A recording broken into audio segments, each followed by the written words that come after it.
News Late Edition. Good evening, everyone. A major shakeup tonight in the leadership of the Alaska National Guard.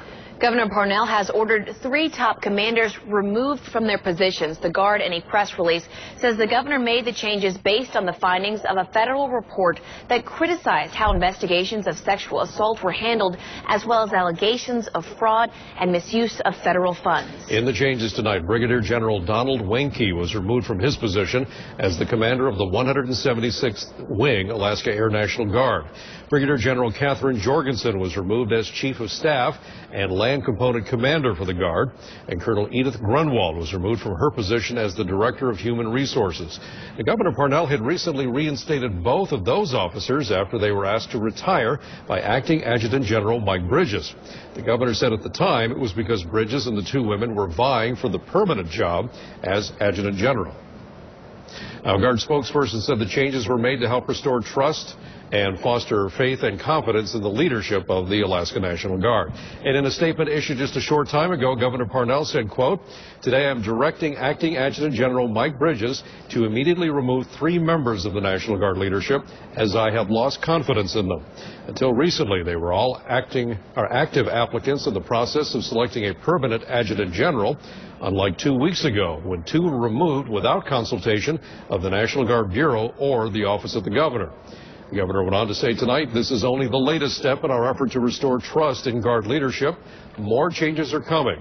We are making good progress in the search for a new Adjutant General, with first-round interviews already underway this week." Meanwhile, Alaska's largest school district reacts to the National Guard scandal tonight. Channel 2's Adam Pinsker tells us why National Guard and other military recruiters are no longer welcome at Anchorage School District campuses. Adam? Mike, Rebecca, typically recruiters are allowed to visit Anchorage high schools up to 4 times a year, but those visits are on hold for now after Superintendent Ed Graff says he heard some disturbing allegations of abuse involving recruiters and students. As recruiters, they are supposed to introduce students to the possibilities of a career in the military. Anchorage School District Superintendent Ed Graff says instead, boundaries between some military personnel and current or former students may have been crossed. Last week's article was the first time I heard information involving our military recruiters and former ASD students.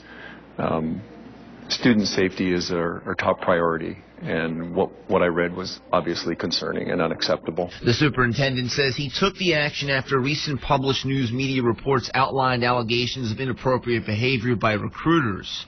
Documents given to Channel 2 News give an account of a married soldier in his mid-30s who's accused of taking a 17-year-old JROTC student out on a date. The teen ended up fleeing from the older man, according to those documents. I've set up meetings to talk with all of our military recruiters before they're able to be on our campuses. A move the school superintendent says he is taking to protect the safety of students while the investigation of the Guard continues.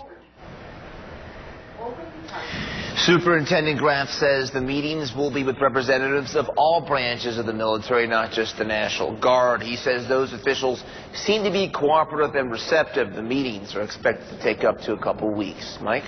All right, thanks, Adam. Meantime, Anchorage police are investigating cases connected to the Alaska National Guard, but the police chief says he can't talk about any of them publicly. Channel 2's Grace Jang has learned APD did share some information with the Guard, including the release of a sexual assault report. Federal investigators say in the past 10 years there were 37 cases of sexual assault within the Alaska National Guard. Anchorage police say they're investigating Guard-related matters but declined to provide information. In an email to Channel 2 News, Chief Mark Muse says, quote, "There are many investigative activities related to the Guard matter underway at this moment. The APD looks forward to the time when it can explain to the public what it knows and has done with respect to the National Guard affair. We hope that time will be very soon. However, we cannot comment right now without jeopardizing current operations." We also asked the police chief about this February 2013 letter the National Guard sent to APD asking for all police reports related to the Guard. Chief Mew writes, quote, "I haven't seen that document before, but I do know we have provided Guard investigators with one APD sexual assault report. My understanding is they're using it to take administrative action against a Guard member. We know one Guard victim provided her own APD report to National Guard Command. These are the only 2 APD sexual assault reports we believe the Guard possesses." He also adds adds, we did give them an inventory of other cases we have that involve the Guard in some way, but we did not provide the reports themselves. We asked Chief Mew whether sharing police investigations on sexual assaults would stop other victims from coming forward. He has not yet responded. Grace Jang, Channel 2 News. Now, we also asked the National Guard why it requested those police reports. A spokesperson sent us a statement saying, quote, by regulation, military members are required to self-report civilian criminal allegations. Arrest, criminal activity, and legal issues can affect security clearances and limit access to sensitive information, property, and equipment. But she also said, quote, this is not an effort to track down information about victims. It is a representation of our efforts to coordinate with